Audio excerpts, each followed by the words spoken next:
The room smelled, for the first time in 3 years, like peace. It was a clean, slightly antiseptic scent of lemon oil and fresh laundry. But to Laura Matthews, it was the smell of safety. She finished folding her mother's last quilt and placed it at the foot of the bed. Outside the brand-new double-paned window of the Pines Memory Care Facility, a manicured garden bloomed, safe and inaccessible behind a locked, coded gate. Her mother, Evelyn, 78 years old and adrift in the fog of Alzheimer's, was sitting in a comfortable armchair, humming a tune from a musical she no longer knew the name of. She was, for the first time in a long time, calm. Laura, at 52, felt the coiled spring of anxiety that had lived in her stomach for 3 solid years finally, begin to unwind. This was it. This was the solution. It had cost everything. It had cost her job as a music teacher, her savings, her social life, and, in the end, it had cost the family home. But the sale had gone through, the check had cleared. And Evelyn's spot in the best facility in the state was paid for, 5 years in advance. She was safe. Laura could finally breathe. She leaned down and kissed her mother's soft white hair. "I'll be back tomorrow, Mom. I love you." "I love you too, dear," Evelyn murmured, her eyes on the garden. "Did you remember to feed the dog?" They hadn't had a dog in 20 years. "I did, Mom," Laura said, her throat tight. "He's all taken care of." She walked out of the room, past the cheerful, secure nursing station, and into the main lobby, her purse feeling strangely light. She was halfway to the sliding glass doors when 2 men in dark, sober suits stepped in front of her. "Miss Laura Matthews?" the older one asked. "Yes." He flashed a badge. "Boston Police." "Ma'am, you need to come with us. You're under arrest." The words were so alien, so impossible in this place of calm, that Laura laughed, a short, sharp bark. "What? That's absurd. There must be a mistake. My mother is. You are being arrested on charges of felony elder fraud and aggravated forgery, filed by your brother, Mark Matthews. Please put your hands behind your back." The lobby fell silent. A nurse's aide dropped a tray, the clatter echoing on the tile. Laura's world, which had just begun to settle, shattered into a million pieces. She wasn't thinking about the law. She wasn't thinking about herself. As they clicked the cold metal cuffs onto her wrists, her only thought, a rising tide of panic, was, who will visit Mom tomorrow? The trial was a humiliation. It was a cold, efficient dismantling of her entire life, presided over by a brother she hadn't seen in 5 years. Mark Matthews, 55, tan, and smelling of expensive synthetic cologne, took the stand as the grieving victim.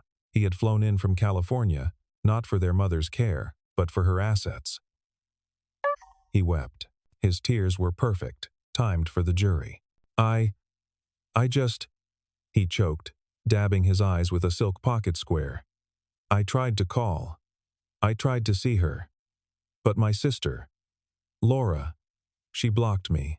She said Mom was too confused for visitors. I didn't understand. I thought she was protecting her." "And when you found out about the house?" the prosecutor asked. "I was devastated," Mark wept. "The family home. Sold. And then I found out why. She'd funneled the money. Hidden it. I came here to protect my mother. To save her from the person who was supposed to be caring for her." It was a masterful performance. It was also a complete lie. Mark hadn't called. He hadn't offered a single dollar for Evelyn's care. His only contact in 5 years had been a single, venomous email when Laura first mentioned the possibility of selling the house. "You touch that house, Laura, and I will ruin you. It's my inheritance." He had kept his promise. Then came the steal in the prosecution's case. A man named Dr. Philip Stoll, a forensic handwriting expert with credentials as long as his arm. He was the most expensive, and the most certain, expert in New England. A giant screen displayed 2 signatures. On the left, Evelyn Matthews, from a passport 10 years old. It was elegant, flowing, confident. On the right, Evelyn Matthews, from the house sale contract.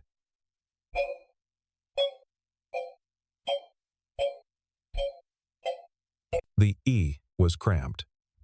The it was crossed with a waver. "It is my professional opinion, Doctor," Stoll said, his voice a deep, authoritative baritone, with 99.9% certainty, "that the signature on the contract is a forgery." He pointed with a laser. "You see here? The hesitation marks. These are small pauses in the ink, where the forger stops to think, to correct the angle. A genuine signature is fluid." He pointed again. "And here. The tremor lines. They are inconsistent. They are not the natural tremor of age. They are the tremor of mimicry, of someone trying to fake the tremor of age. It is a competent forgery. But it is, without a doubt, a forgery." The jury was spellbound. This was science. Cold, hard, infallible. Then, Laura's own lawyer, George Allister, had to put her on the stand. George, 65, was a good man. He was a retired civil attorney who had taken her case pro bono because his own wife, Helen, had passed away from Parkinson's 2 years prior. He knew, intimately, the smell of sickness, the bone-deep weariness of being a full-time caregiver. He saw in Laura's eyes the same haunted, sleep-deprived exhaustion he saw in his own mirror every morning. But he was watching his case, and his client, dissolve. "Laura," the prosecutor said, his voice dripping with synthetic pity, "tell us about the day of the signing. Was your mother lucid?" Laura looked at the jury, her eyes red-rimmed. I think so. She had good days and bad days. That was a good morning. She said she wanted me to be safe. She said she was tired of the house. She said that. But did she sign it? Or did you, as you've claimed, help her?" Laura hesitated. The memory was a blur of medication schedules, insurance forms, and the constant thrumming anxiety of her mother's condition. I might have steadied her hand. Her hands shake. "So you did hold the pen with her?" I don't remember," Laura finally cried out, her voice cracking, her composure shattering. "Don't you understand? I was just trying to keep her safe. The house wasn't safe. She wandered. She left the stove on. The Pines was the only place. The only place she wouldn't. She broke down, weeping. The prosecutor turned to the jury, his hands open, a look of sad vindication on his face. He didn't need to say another word. To the jury, this was not the plea of a desperate daughter. The verdict came back in under an hour. Guilty. The sound of the word was a physical blow. Laura went numb. She watched, as if from a great distance, as her brother, Mark, hugged the prosecutor, a single victorious tear rolling down his cheek. She heard George Allister roaring, "Objection. Appeal." She felt the bailiff's hand on her arm. "Ma'am, you'll need to come with us." She was cuffed, again. But this time, it wasn't a mistake. It was a sentence. As they led her from the courtroom, the local news cameras flashed, blinding her. The next 3 months were a descent into a bureaucratic hell. Laura Matthews, a 52-year-old former music teacher with no criminal record, was now an inmate at the state correctional facility, awaiting her appeal. The newspapers had been brutal. Daughter dearest. The woman who stole her mother's memories. The Boston forger. She was a pariah, a symbol of ultimate familial betrayal. But her own prison was not the worst of it. The worst of it was the news George Allister delivered on his first visit. "George," she whispered, her voice a dry rasp, holding the prison phone through the greasy glass. "My mother.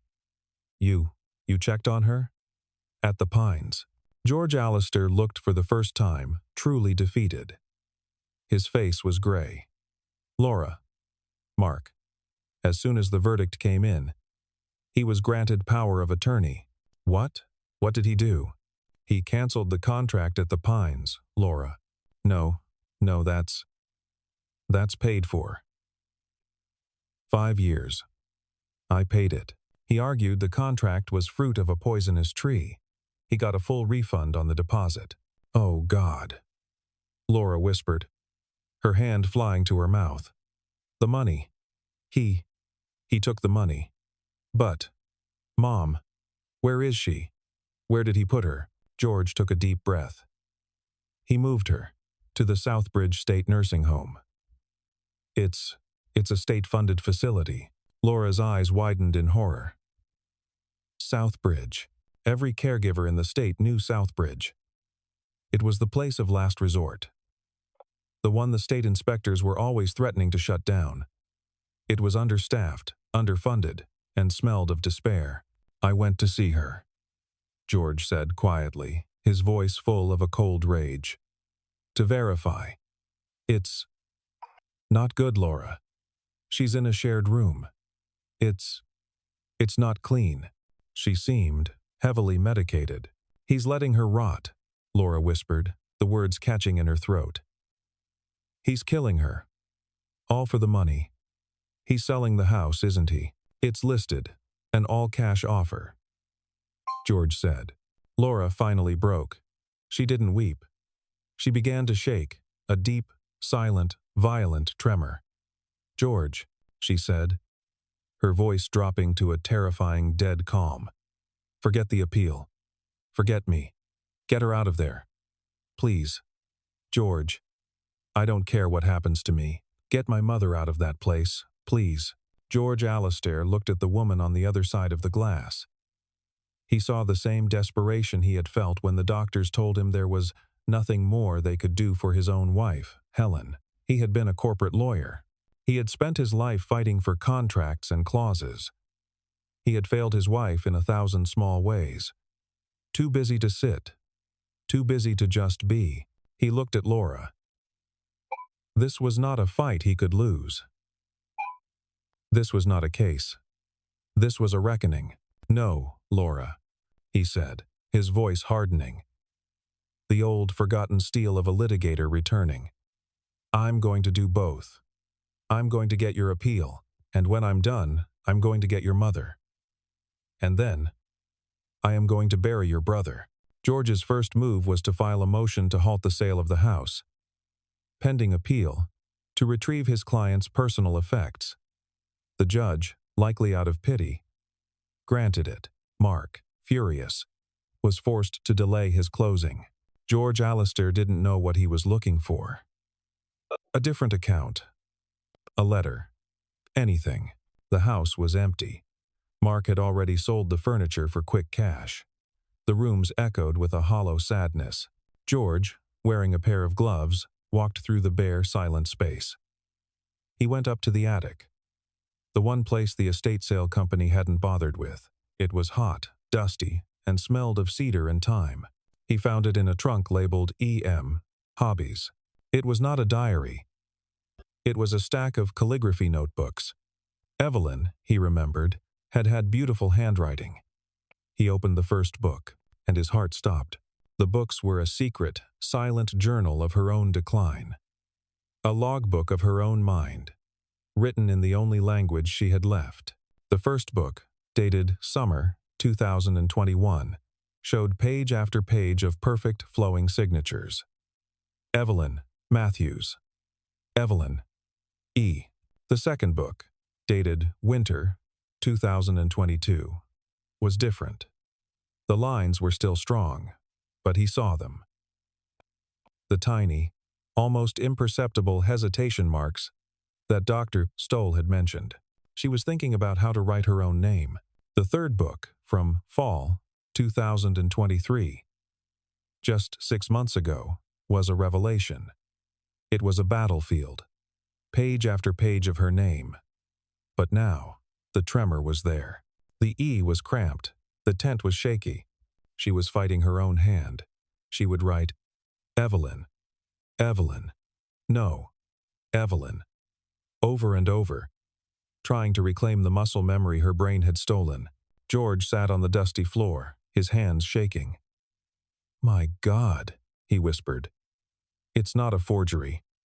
It's a tragedy. Dr. Stoll had been 99.9% right about the what. He had been 100% wrong about the why. The shaky, hesitant signature on the contract wasn't Laura faking Evelyn's tremor.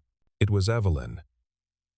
In a moment of clarity, fighting through her own neurological fog with the last ounce of her strength, he dug deeper in the trunk.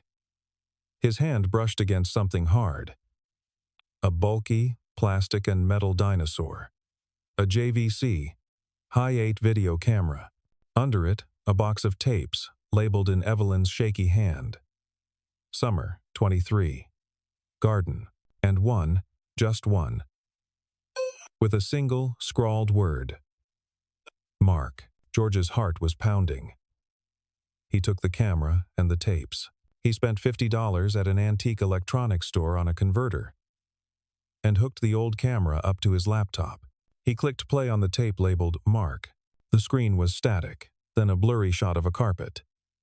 Then, Evelyn's face, pale, tired. But her eyes were sharp.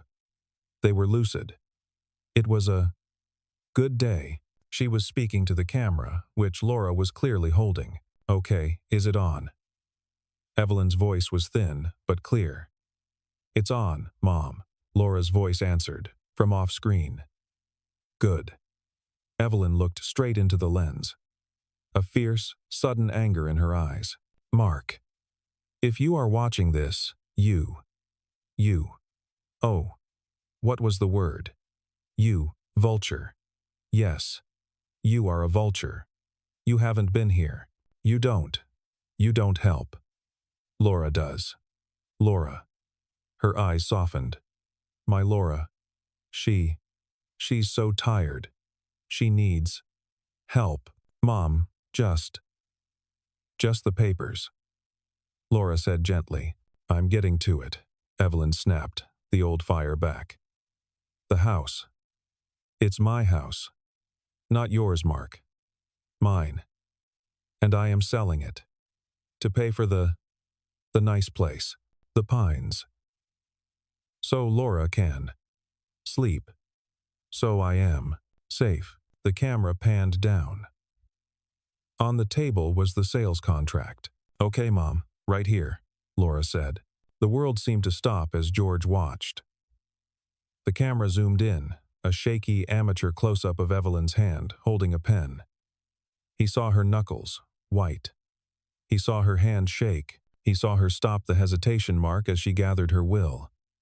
Then she began to write. Scratch. Pause. Scratch. A waver on the tint. It was her. It was the signature from the trial. She finished, dropping the pen. She looked up, her eyes already starting to glaze over. The moment of clarity passing. There. She said, her voice suddenly small. I did it. I'm very tired now, Laura. Can I have some pudding? The tape ended. George Allister sat in his dark office, the glow of the monitor illuminating the tears on his face. He picked up the phone. Get me the clerk of the appellate court, he said, his voice a low, steady, and very dangerous growl. And get me a date. Now, the appellate courtroom was different. No jury. Just 3 grim-faced judges. Mark was there, in the gallery, looking annoyed. His lawyer, a slick corporate man, argued the case was frivolous. Your Honors, Mark's lawyer said. The science was undeniable. The expert was clear. The expert, George Allister said, his voice quiet, was correct in his analysis, but mistaken in his conclusion. He saw the what, but he missed the why. He identified a symptom and called it a crime. He began. He did not raise his voice. He simply presented the calligraphy books, placing them under the document projector. The judges, intrigued, watched as the signature of a proud, strong woman decayed, page by page, into a desperate scrawl. The prosecution, George said, called this mimicry. I call it tragedy. This is not the hand of a forger. This is the hand of a woman fighting a war against her own mind. And on one particular day, she won. Mark's lawyer was on his feet. Objection. This is theater. It's circumstantial. It proves nothing about the contract. In that case, George said, the defense would like to call its final witness. This is an appeal, Mr. Allister, the Chief Judge said. You cannot call new witnesses. I am aware, Your Honor, George said, as he slotted the high 8 tape into a player. My witness is Mrs. Evelyn Matthews, and this is her sworn videotaped testimony. He pressed play. The courtroom, the judges, the lawyers, and Mark Matthews sat in stunned silence for the next 3 minutes. They watched Evelyn, lucid and fierce, call her son a vulture.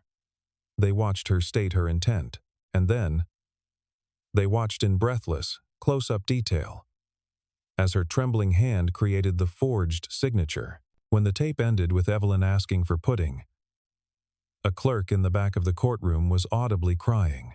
The Chief Judge looked down at Mark's lawyer. Do you have anything to say? In response to that, the lawyer, his face ashen, just shook his head. Mark, in the gallery, was no longer a grieving son. He was a trapped rat. He looked at the exit, but the bailiff was already looking at him. The Chief Judge didn't need a recess. The conviction of the lower court is overturned, effective immediately. The appellant, Laura Matthews, is acquitted of all charges. This court, he added, his voice like ice, is referring Mr. Mark Matthews to the District Attorney's Office for immediate investigation on charges of perjury and criminal elder abuse. The release was not cinematic. It was bureaucratic. But 2 hours later, Laura Matthews, wearing the same clothes she'd been arrested in, stood on the prison steps, breathing in the cold, free air. George was waiting for her. The car door opened. She didn't cry. She didn't speak. She just got in the car. Where to, Laura? He asked gently. Southbridge, she said, her voice hard. They walked into the state facility. It smelled of bleach and boiled cabbage. A nurse, overworked, tried to stop them. Visiting hours are over. My client has a court order, George said, handing her the paper that restored Laura's full guardianship. They found Evelyn in a shared room, strapped to a wheelchair, staring at a television that wasn't on. She was wearing a paper-thin hospital gown. Mom, Laura whispered. Evelyn looked up, her eyes dull. There was no recognition. It's okay, Mom, Laura said, her tears finally coming as she unbuckled the strap. It's okay. I'm here. We're going home. She wrapped her own coat around her mother's frail shoulders, lifted her from the chair, and carried her out. The last scene was not in a courtroom. It was back at the Pines. Laura was sitting in the comfortable armchair, her mother's head resting, for the first time in months, in her lap. Evelyn was asleep, her breathing deep and peaceful. Laura was looking out the window at the garden, the one her mother had been watching on the day of the arrest. It was safe. It was secure. A nurse came in, quietly, with a small cup.